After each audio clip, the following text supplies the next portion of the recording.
This video is going to be a no-fluff guide into understanding what GPT-4o Mini means for your business. I'm going to try to stay away from all the marketing fluff and just tell you exactly what I got out of this press release. Let's get started. So, first thing, if you don't know this already, in my opinion, this thing is going to be the new free model equivalent for OpenAI and ChatGPT. The reason for this is because it beats GPT 3.5 in performance and is also 60% cheaper than that model. So, those two things combined, it makes it pretty clear. Whatever model that ChatGPT was using in the backend, we don't really know.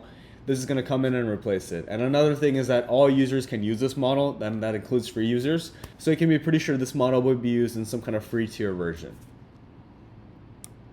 Second takeaway is that it's great for bulk or real-time use cases, and the reason for this is because of its price. So if you have a lot of agents doing the same thing over and over again, for example, if you have someone that's interviewing and you want people to see what the summary is of what the person's saying live, right, side by side, or like if you want to answer questions live as the person is talking, then this is perfect for that, because the whole point of this is that it's a low latency, smaller, quicker, but accurate model. Right. Second thing is going to be any kind of function calling or voice application. So if I'm talking to someone, I want a response right away, just like how a human would respond right away.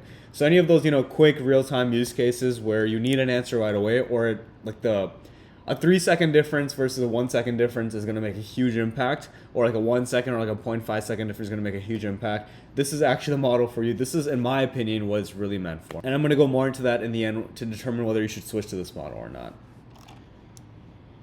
The third takeaway, so this is a bit of a surprise, but multimodality is actually the same price, and they were a little sneaky with this on the press release website, right? The whole thing is that it's cost efficient, but if you look at the pricing, GPT-4o, so oh yeah, by the way, so the 4o, O stands for Omni, and Omni is like omni-channel, so these models can accept different types of input, not just text, so like image, voice, and so on. Right now, voice has not been activated. They're a little late to the party with this, but that's the whole idea with this. And so the vision pricing calculator, this price right here, I think it's like $2,000.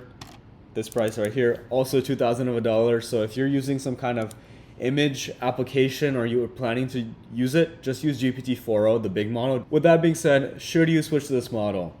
Here is my personal opinion. I work with businesses every single day and using AI solutions, and the only time I would ask somebody to switch first is if they're spending more than $100 on OpenAI. So if your billable is like $1,000, $2,000, $5,000 per month, this thing is actually going to help you bring that down 10x, right? The difference is though, right, if you're spending less than $100, like you're spending like $10, $20, maybe $50, your costs will go down to like $2 to $5, $10 maybe. But the thing is, do you think the performance loss is going to be worth it for you? It's on a case-by-case basis, right? If you already have an LM solution in place, it's tested, it probably has guardrails. If it doesn't, it probably should. So don't try to kind of like having to test this whole thing out and figuring out if it's the right thing might just be more of a pain for you. And more models and like more versions are going to come out anyway. So this is a budget-friendly, like your eco-friendly Honda Civic kind of model. It's not a big flagship model like the GPT-4o or like a Claude Sonnet or something like that.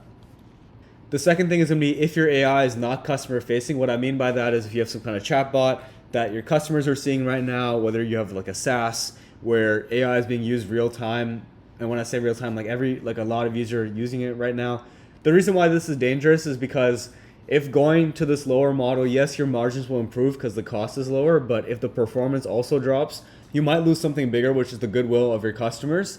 Because they're gonna be like, wait, I'm paying extra for this and it's not delivering, right? Especially for the new ones. So in those kind of scenarios, I would just say stick to GPT-4o, right? Or whatever big model you're using, because you don't want to risk that thing just for, like a 10, 20% cost efficiency, right? Accuracy should always still be number one in any kind of AI application. And that's why it really depends on the use case, right? If it's an employee facing, internal facing thing, and you're just testing the waters, maybe a 4o mini could just be enough for you to try things out and see how it's working, and you can upgrade from there.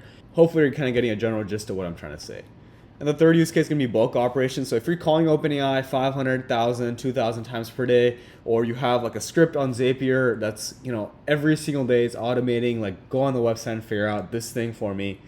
It kind of goes with this part of like the billables going high, but the thing is, this model is meant for those kind of applications, those low-level applications where you're using function calling or you're scraping or you have like a swarm of agents that are all doing the same thing, they're working on the same thing together to kind of build something together. That's really what this is meant for. So obviously if you need help kind of figuring out which model to use, when should I use it, should I switch, all that stuff, my company Applied GPT helps you with that. I'm going to put my link down below, and feel free to just book a free AI audit. Say you're from YouTube and you're just kind of interested in figuring out how these things work and when you should use it. With that being said, thank you guys so much for watching, and hopefully this was useful. Have a great day.